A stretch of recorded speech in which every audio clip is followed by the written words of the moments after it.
Hey guys, be right back.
Well, good morning.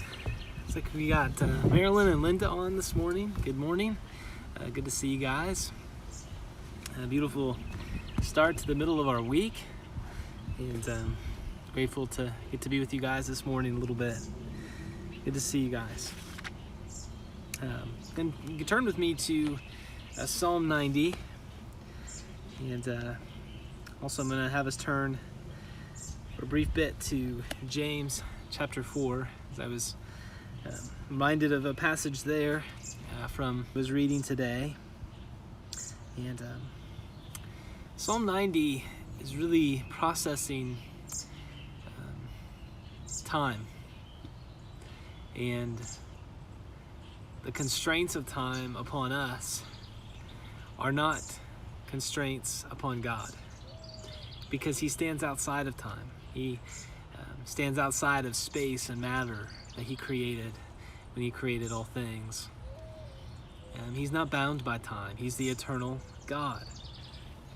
And we're grateful that he is our eternal God, that his love is eternal for us, and all that he has done for us. I want to read verses 12 through 17, because as I think about eternity, and as we as Christians think about eternity and think about heaven, sometimes that can make us confused a little bit, because sometimes we might think, well, because someday we're not going to be here anymore, we're going to be in heaven, that what we do on this earth and in this life, does it really matter? Is it really that significant? Is it something that we should get all that worked up about? Because it's not eternity, it's not forever, it's not heaven. Aren't we just living for heaven? And this is what verse 12 says in Psalm 90. It says, "So teach us, O God, to number our days, that we may get a heart of wisdom. Return, O Lord, how long? Have pity on your servants. Satisfy us in the morning with your steadfast love, that we may rejoice and be glad all our days. Make us glad for as many days as you have afflicted us, and for as many years as we have seen evil. Let your work be shown to your servants, and your glorious power to their children. Let the favor of the Lord our God be upon us, and establish the work of our hands upon us." Yes, establish the work of our hands. So a couple of things here.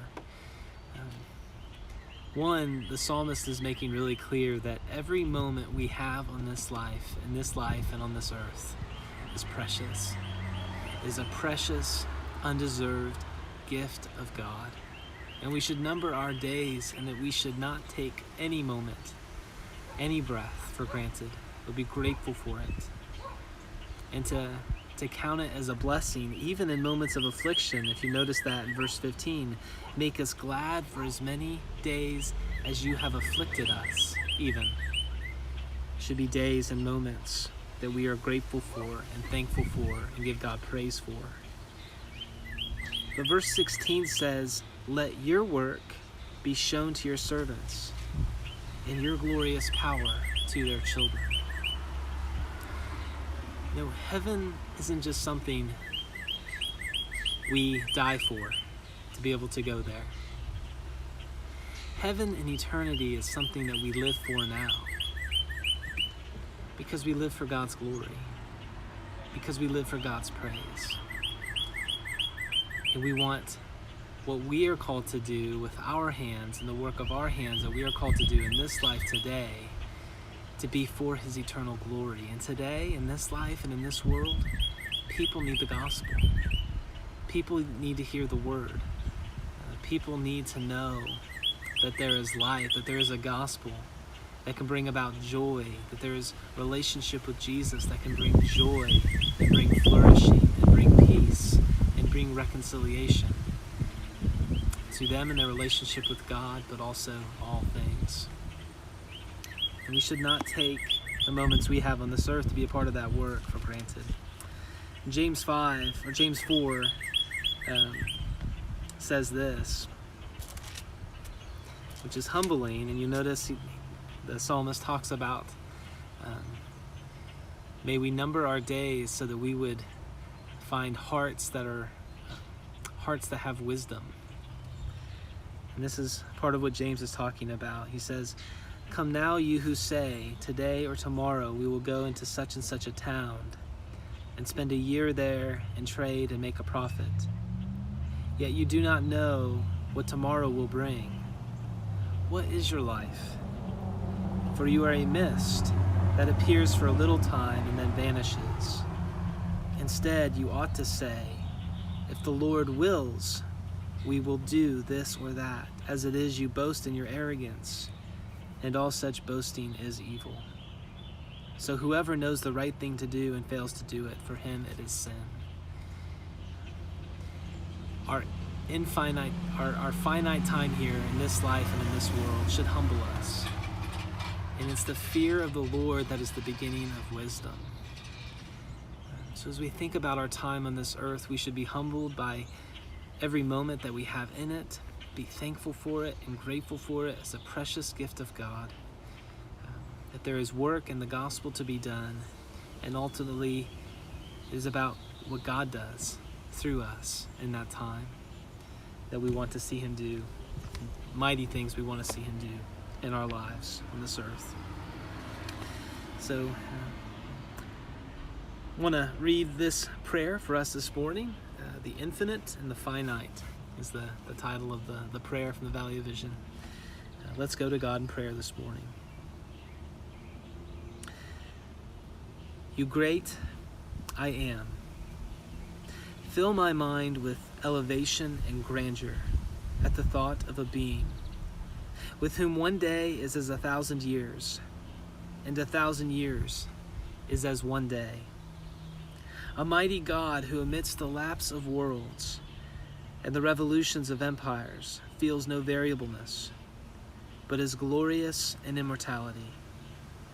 May I rejoice that while men die, the Lord lives, that while all creatures are broken reeds, empty cisterns, fading flowers, withering grass, He is the rock of ages, the fountain of living waters.